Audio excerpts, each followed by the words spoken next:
আজকে ভাবলাম ব্রেকফাস্টটা কোথাও থেকে করে আসি। নিচে নামতেই কি সুন্দর ভিউ দেখতে পেলাম। চলে গেলাম ব্রেকা বেকারি অ্যান্ড ক্যাফেতে।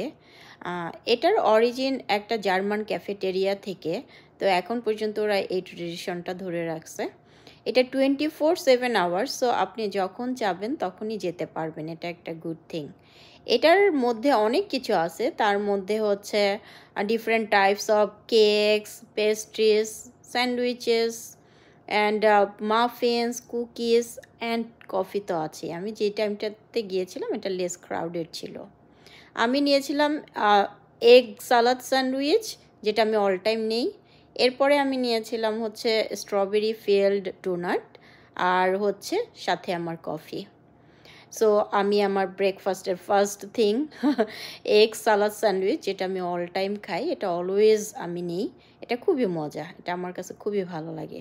এরপরে ফার্স্ট টাইম ট্রাই করলাম এই ডোনাটটা, আর স্ট্রবেরি ফিল্ড ডোনাট, এটা গুড। অ্যান্ড লাস্টলি আমার তো কফি লাগবেই, সো আমি কফি খেয়ে খুবই এনজয় করতেছিলাম মর্নিংটা। সো এটাই ছিল আজকে আমার ব্রেকফাস্ট টাইম।